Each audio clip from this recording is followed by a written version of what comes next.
tactic that they're doing over and over again of trying to manipulate the courts to get what they want. Parties, of course, meeting for the first time in court today. It was about a 90-minute hearing. Judge Lehman responds to this order, and he just slaps her down. Because she allegedly has had some very bad experiences with Justin Baldoni. Whew, Blake Lively just took another L in court again. That's 2 back-to-back losses in Deer. It is not looking good for her or that legal squad she's rolling with. At this point, their efforts are looking more useless by the day, and you know the frustration is setting in. I can just see them now running around like headless chickens, snatching their edges, trying to figure out their next move because nothing is hitting right now.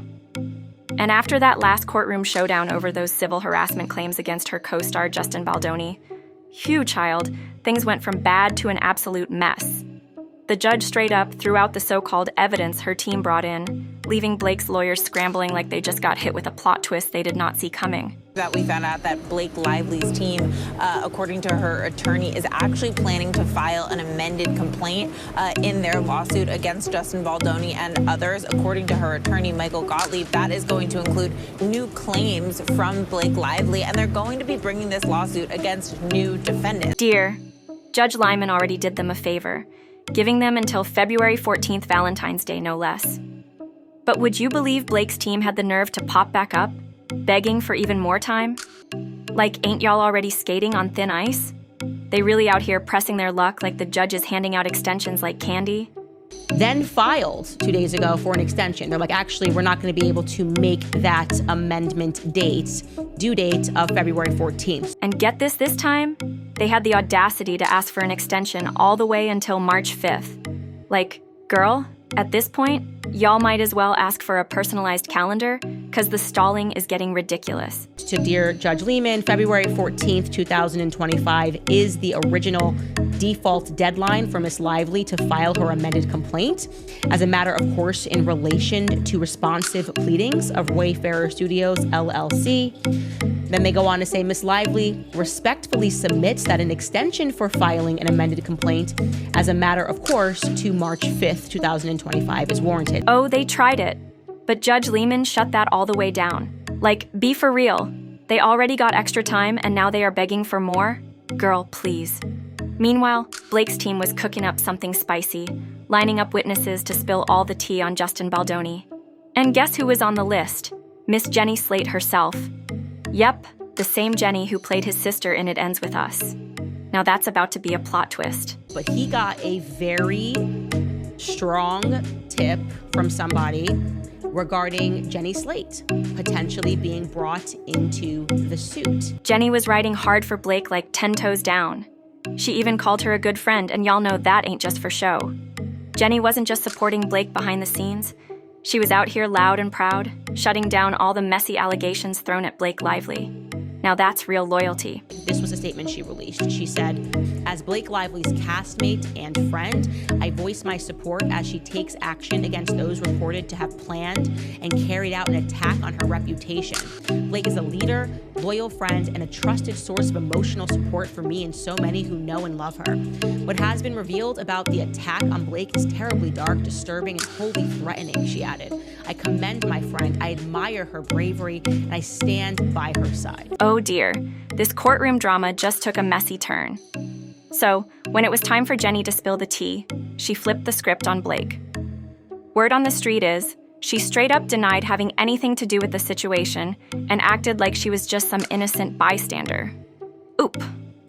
But Blake's crew wasn't about to let that slide. They were ready to drag Jenny in with a subpoena, convinced that her story would add some weight to their case. See, they claimed she had her own run-ins with Baldoni that were low-key shady. Now, here's where it gets really suspicious. Folks are saying this was all a sneaky little ploy to pull more women into the lawsuit, just to make Blake's case look extra airtight.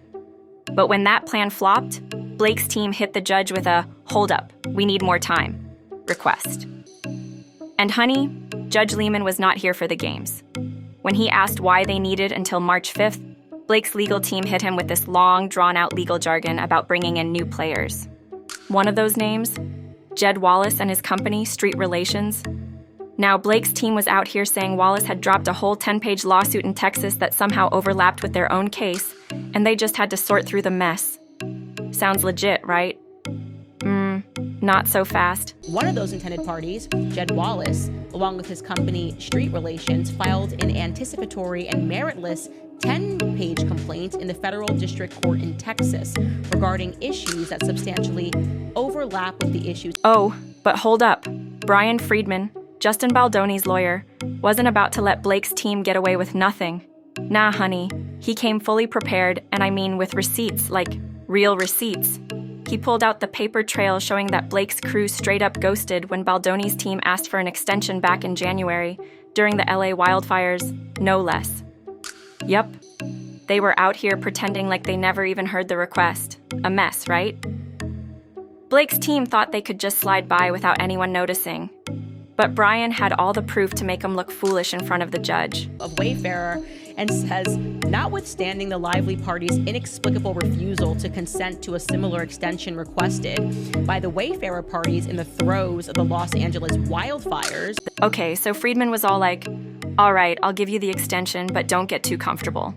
He made it clear that if they got more time, his squad would need some too, pushing that deadline all the way to April 15th. The Wayfarer parties have no objection to the extension sought by the Lively parties. So they're like, whatever, take your extension, we don't even care. But if you do take your extension, then we're asking for an extension beyond that, essentially to allow us to respond thereto on April. Okay, fair is fair, right?